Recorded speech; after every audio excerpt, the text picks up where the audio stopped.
Linda Sterling Sease. Welcome to my blog, Speaking of Joy. Are you a procrastinator?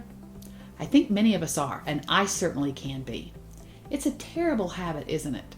It's self-sabotage, really. Not to mention frustrating, stressful, and the root cause of many sleepless nights. And yet, most of us do it. Now, why is that? Why do we stall, defer, and delay those things that we know we should do? Canada's Carleton University has done a great deal of research on that question, and their work speaks to it as the gap between intention and action.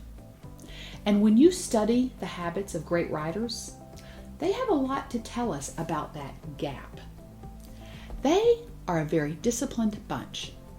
They write at the same time, in the same place, and for a certain number of words or a certain amount of time every single day.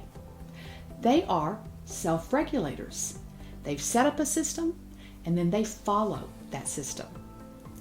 E.B. White, who penned Charlotte's Web, that favorite childhood story, he once said, "A writer who waits for the ideal conditions under which to work will die without ever putting a word on paper."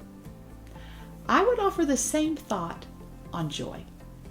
When you postpone joy, you risk having never experienced the many happy moments that have actually come your way every single day. Now, there's a very effective strategy for dealing with procrastination. It's called the 5-minute takeoff, and it's a really simple concept. You commit to starting the thing that you're postponing, and even if you only do it for 5 minutes. But what often happens is that once we reach that 5-minute bell, we find ourselves engaged, energized, and frankly, relieved to have finally started. I'd like to propose that we use the same strategy for finding more happiness in life. Next time you feel cranky, disillusioned, or flat out tired of it all, give your attitude a 5-minute takeoff. Say to yourself, for the next 5 minutes, I'm going to focus my thoughts on only those things in my life that bring me joy. And then set the timer and do it. Now you're combining the intention to be happy with the action to make it so. We know it won't solve all of our problems.